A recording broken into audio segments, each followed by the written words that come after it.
You are listening to Radio Long Island City, recorded at our studios near Hell Gate, 9 kilometers north of the Harbor Hill Moraine. And now, the Observatory.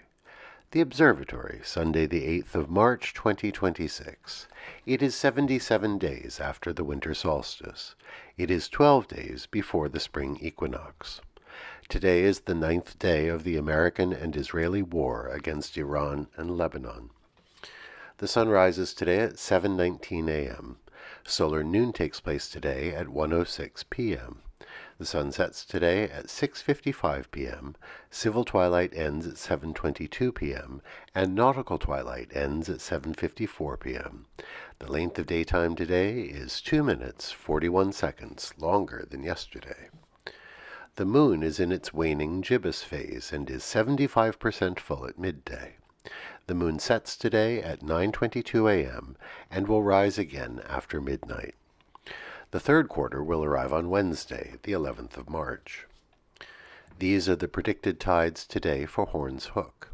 In the wee hours, high tide, 1:04 a.m., 1 meter 46. In the morning, low tide, 8:17 a.m., 0 centimeters. In the afternoon, high tide, 2:29 p.m., 1 meter 22. In the evening, low tide, 8:28 p.m., 9 centimeters.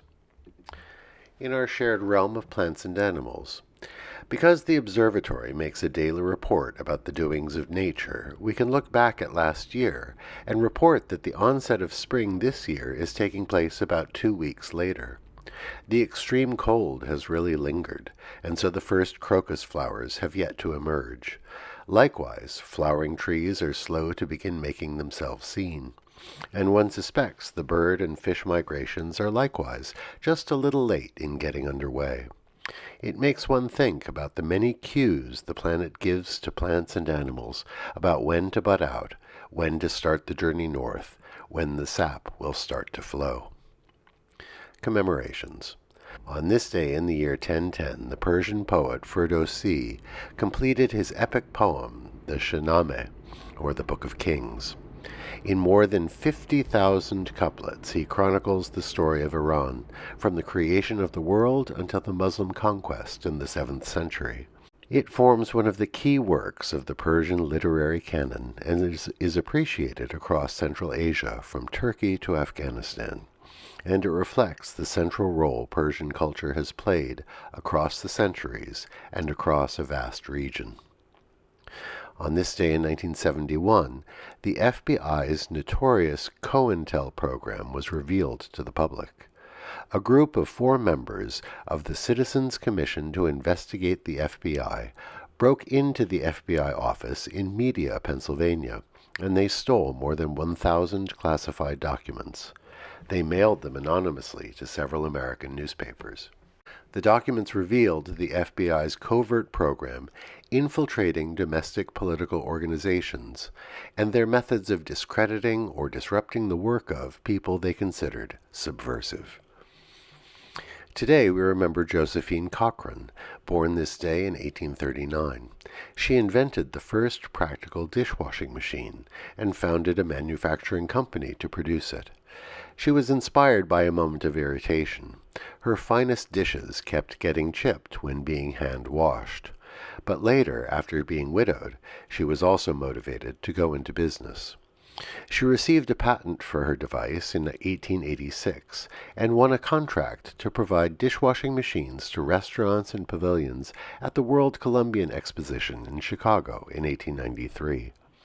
Her machines proved popular with restaurants and hotels who had the resources to supply large amounts of hot water to the machines. It would only be later, in the mid-20th century, that dishwashers would become standard fixtures in domestic settings. Remember Josephine Cochran today. Today we wish a happy birthday to John McPhee, born this day in 1931 in Princeton, New Jersey. The prolific nonfiction author won the Pulitzer Prize for his books Annals of the Former World, about geology, Coming into the Country, about Alaska, and The Control of Nature, about environmental engineering.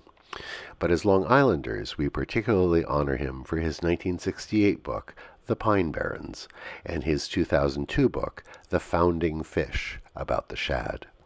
Happy birthday, John McPhee.